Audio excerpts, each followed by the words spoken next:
मान लीजिए आपके दिमाग में कृषि व्यवसाय का एक जबरदस्त आइडिया आया है, कुछ ऐसा जिसे लेकर आप बहुत उत्साहित हैं। पर जैसे ही वो उत्साह थोड़ा थमता है, एक बड़ा सवाल सिर उठाता है। आखिर शुरू कहाँ से करें? आज हम इसी सफर को समझने वाले हैं।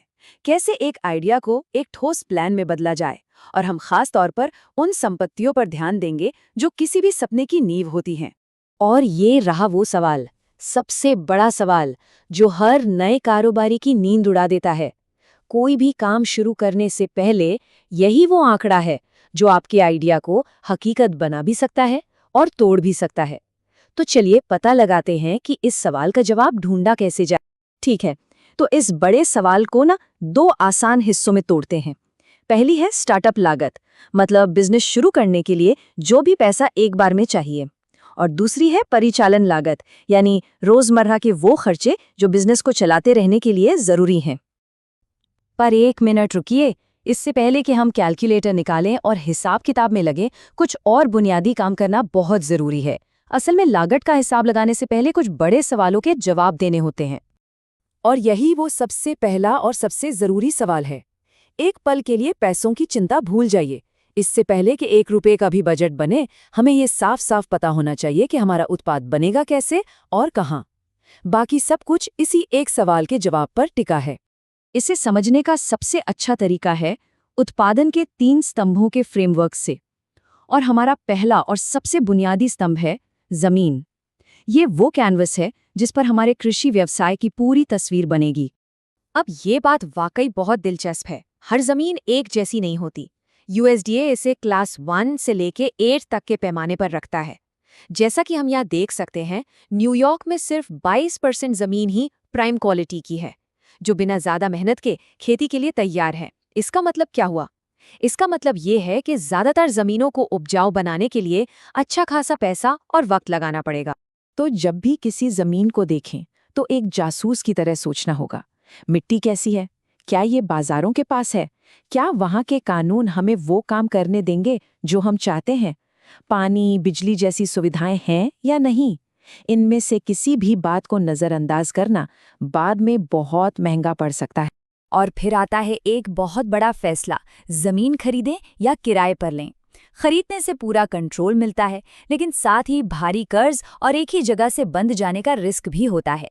वहीं किराए पर लेना शुरुआत में सस्ता है और आपको फ्लेक्सिबिलिटी देता है, पर आप हमेशा मालिक की शर्तों पर निर्भर रहते हैं।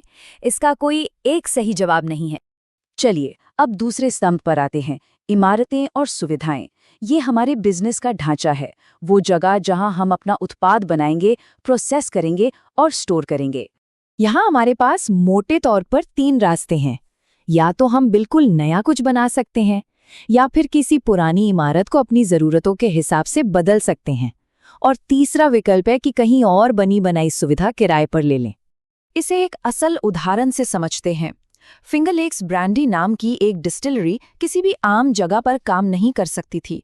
खाद्य सुरक्षा के नियमों की वजह से उन्हें बहुत खास सुविधाएं चाहिए थीं, जैसे कि ऐसी दीवारें जिन्हें धोया जा सके और एक मजबूत वेस्ट मैनेजमेंट सिस्टम। ये दिखाता है कि बिजनेस की छोटी छोटी ज़रूरतें भी कितनी मायने रखती हैं।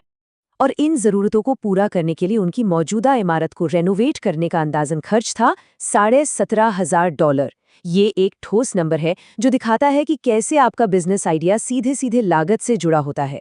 और अब हम आते हैं अपने आखिरी उत्पादन स्तंभ पर, उपकरण।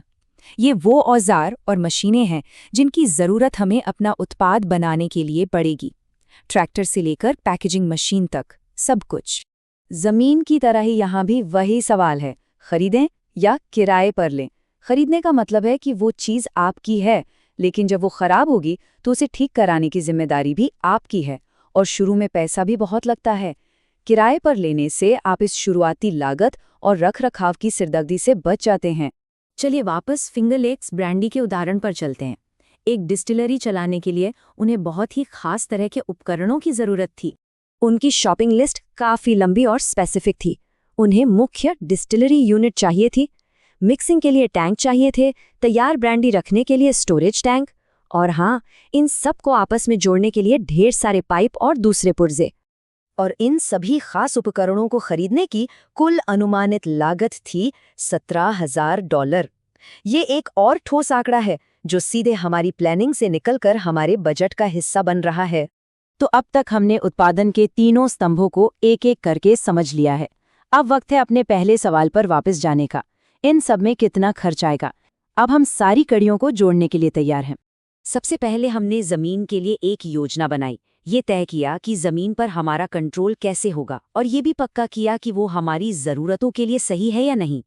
फिर हमने अपनी इमारतों और सुविधाओं की योजना बनाई। ये चुना कि बनाना, रेनोवेट करना या किराए पर लेना हमारे लिए सबसे अच्छा क्या रहेगा। और आखिर में हमने अपने उपकरणों के लिए एक रणनीति तैयार की, यह तय करते हुए कि कौन से औजार खरीदना जरूरी है और कौन से किराए पर लेना ज्यादा समझदारी भरा होगा। और देखिए, अनजाने में हमने क्या कर लिया है। इन 3 स्तंभों की योजना बनाकर हमने अपनी कैपिटल स्टार्टअप लागत को परिभाषित कर लिया है। ये बस एक फैंसी नाम है उस कुल रकम के लिए जो हमें बिजनेस शुरू करने के लिए जरूरी सभी भौतिक संपत्ति खरीदने के लिए चाहिए।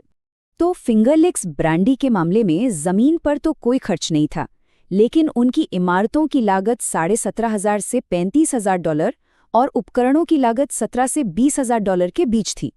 तो इससे उनकी कुल स्टार्टअप लागत लगभग $35,000 से $55,000 के बीच आ गई। तो ये लीजिए, अपनी संपत्तियों की योजना बनाना हमारे स्टार्टअप बजट का पहला आधा हिस्सा है। लेकिन जाहिर है, कहानी यहीं खत्म नहीं होती। अगला बड़ा सवाल ये है, एक बार जब सब कुछ तैयार हो जाए तो बिजनेस को रोज-रोज चलाने में असल में कितना खर्च आएगा? ये समीकरण का दूसरा आधा हिस्सा है और ये एक अलग ही कहानी है।